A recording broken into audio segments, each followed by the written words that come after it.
प्यारे साथियों, मैं रेशम सिंह बंदराल बरमीन दा साथियों। मैं अज लग्या तुसेंगी दस्सना कि अज इत्थै साढ़े दूई जगह इक जमीन है जिहड़ी धान दी जमीन थी ते एह्दे बिच अज धान दा कम्म जेह्ड़ा में समाप्त करन लाया ते एह् जेह्ड़ी बनानी ही इन्नी हारी जमीन तो साथियों में दस्सना तुसेंगी।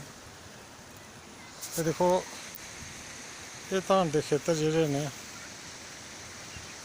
असें अज बनाए। एह् मेरी जमीन धान आह्ली ही, लग्गे दे धान पैह्लें ते थोड़ी बचा दी ही ते अज में बनाई ऐ ते अज मेरी धान दा कम्म जेह्ड़ा समाप्त होई जाना।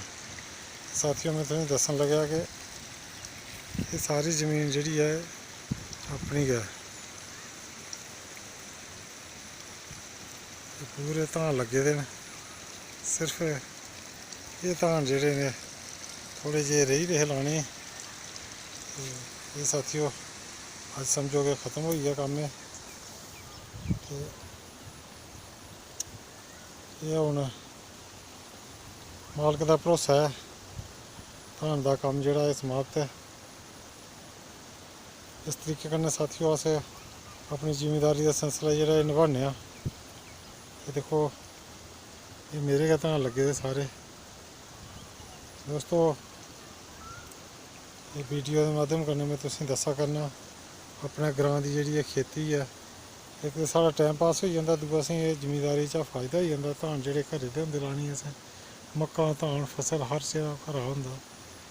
साथियों ये वीडियो में दस्सा ना, अगर मेरी वीडियो तुसेंगी अच्छी लगोग लाइक करेओ, शेयर करेओ ते कमेंट च दस्सेओ कैसी लगी है। ते मेरा Dogra JNK Dogra blogger channel जेह्ड़ा उसी सब्सक्राइब करेओ ते मेरा हौसला अफजाई करेओ। बहुत बहुत धन्यवाद थुआढ़ा। जय हिंद जय भारत।